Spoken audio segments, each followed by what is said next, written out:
नमस्कार। कथा कल्पतरु श्री गुरुजी के भाषणों से संकलित बोध कथाएं। संकलनकर्ता बाना वराड़ पांडे, नागपुर।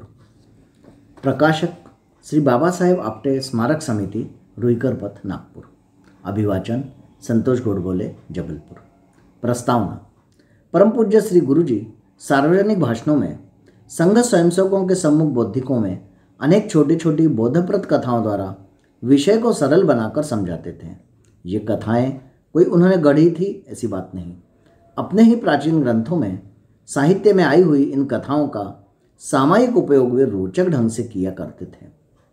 इन्हीं कथाओं का संकलन कर उन्हें प्रस्तुत करने का यह प्रयास कथा कल्पतरु के रूप में प्रस्तुत हुआ है।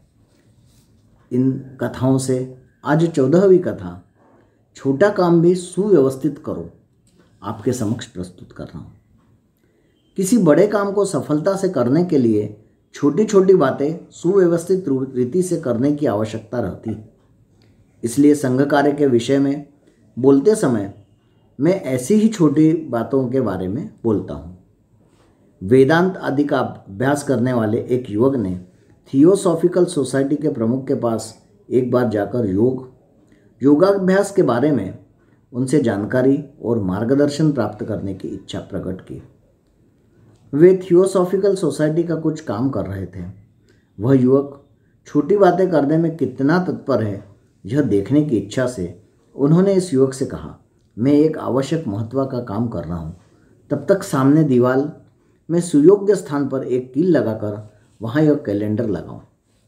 उन्होंने कील और हथौड़ा उसके सामने रखे। काम करते समय भी वह युवक क्या करता है इसका सूक्ष्म निरीक्षण वे करने लगे। उस युवक ने एक स्थान पर कील पकड़कर हथौड़ी से प्रहार किया। कील टेढ़ी हो गई। वहाँ का थोड़ा सा चूना निकल गया, परंतु उस स्थान में वह दीवार में न जा सकी। प्रमुख यह सब देख रहे थे। उस युवक ने जब कील लगाने की असमर्थता प्रकट की तब वे उठे टेढ़ी कील ठोककर सीधी की। पास के स्टूल पर खड़े होकर दरवाजे की चौखट के ऊपर की लकड़ी की सीधान में दीवार के साधारणता मध्य में, जहाँ वह कैलेंडर देखना सबके लिए सुविधा का हो सकता था, कील रखी और हथौड़ी के एक ही आघात से वह कील ठोक कर कैलेंडर लगा दिया। चौखट की लकड़ी की सीधान में दो ईंटों के बीच यह कील सुलभता से जा सकेगी यह अनुमान लगाकर उन्होंने यह काम किया।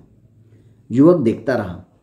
प्रमुख ने इस युवक से कहा कि कैलेंडर दीवार में कहाँ लगाना, कील कहाँ ठोकना जैसे सुलभ बातें करना भी नहीं जानते हो, इसलिए योग वगैरह सीखना अभी संभव नहीं होगा।